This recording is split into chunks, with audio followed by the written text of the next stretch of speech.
اسلام کا عروج و زوال اور مسلمانوں کا عروج و زوال یہ ایک شے نہیں ہے۔ اسلام کے بارے میں حضور نے فرمایا تھا بدأ الاسلام غریبا وسیعود کما بدا فطوبی للغرباء۔ اسلام کا آغاز تو ہوا تھا اس حالت میں کہ وہ بہت ہی اجنبی تھا، کوئی اس کا جاننے پہچاننے والا تھا ہی نہیں۔ دوبارہ اگرچہ اس کے بعد حکومت تو آ گئی، ایک دور آ گیا، اسلام کا غلبہ ہو گیا، لیکن ان قریب اسلام دوبارہ غریب ہو جائے گا، دوبارہ اجنبی ہو جائے گا، ان قریب۔ سیعود سین کے ساتھ جب عربی زبان میں فعل مستقبل بنتا ہے، سوفا وہ ذرا دور کی بات ہے، لیکن بس سیعود ان قریب وہ دوبارہ غریب ہو جائے گا۔ فطوبی للغرباء، تو مبارکباد اور تہنیت ہے ان لوگوں کے لیے جو اسلام کی غربت کے دور میں خود بھی غریب ہو جائیں، خود بھی اجنبی ہو جائیں، لوگ انہیں دقیانوسی کہیں۔ یہ ابھی تک چمٹے ہوئے ہیں سنت رسول کے ساتھ، یہ ابھی تک انہی چیزوں کے لیے دقیانوسی لوگ ہیں۔ یہ سارے فقرے ان پر شست کیے جائیں، وہ برداشت کریں، لیکن یہ کہ اسلام کا دامن ہاتھ سے نہ چھوڑیں۔ لیکن اسلام کا عروج خلافت راشدہ اور وہیں سے زوال شروع ہو گیا۔ 1400 برس مسلسل زوال کے، اسلام کو دوبارہ عروج حاصل نہیں ہوا۔ حال ہی کے وہ 2 اشعار 100% اپلیکیبل ہیں۔ پستی کا کوئی حد سے گزر نہ دیکھے، اسلام کا گر کر نہ ابھر نہ دیکھے، مانے نہ کبھی کہ مد ہے ہر جزر کے بعد، دریا کا ہمارے جو اتر نہ دیکھے۔ اسلام کا تو عروج پھر نہیں آیا، پھر وہ خلافت راشدہ تو آج تک قائم نہیں ہوئی، پھر ایک مکمل دین نظام کی حیثیت سے تو دنیا میں کہیں نہیں آیا۔ ہاں مسلمانوں کی بڑی بڑی شتوت شوکت، ان کا دبدبا، ان کا رعب، ان کی حکومت رہی ہے۔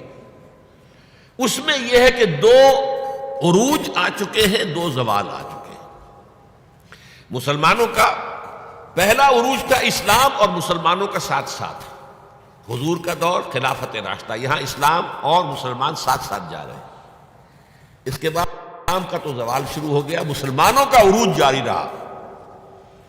دور بنو امیہ اور اس کی فتوحات، دور بنو عباس اور اس کی فتوحات، روئے ارضی کی عظیم ترین سلطنت بنو عباس کی، تہذیب، تمدن، علوم، فنون، علم، روشنی۔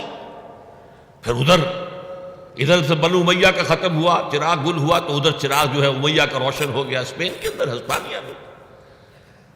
یہ سارا دور عربوں کا عروج جاری ہے، مسلمانوں کا عروج جاری ہے، اگرچہ اسلام کا زوال خلافت راشدہ کے ساتھ ہی شروع ہو چکا۔ پھر ایک وقت آیا کہ مسلمانوں کا بھی زوال آ گیا۔ پہلے کروسیڈرز نے آ کر پٹائی کی اور بہت پٹائی کی۔ 1099 میں یروشلم جو فتح کیا انہوں نے، تو جس قدر کچھ تو خون کیا ہے، جتنا قتل عام کیا ہے، خود جو یورپین مورخین ہیں وہ بھی شرماتے ہیں اس کا ذکر کرتے ہیں۔ سارا میڈیٹرینین کا علاقہ انہوں نے فتح کر لیا تھا اور تہس نہس کر دیا تھا۔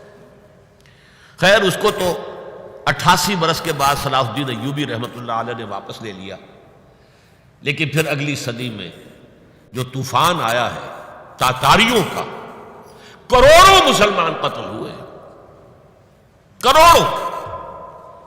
1258 میں سقوط بغداد اور خلافت بنو عباس کا ٹمٹماتا ہوا چراغ روشن۔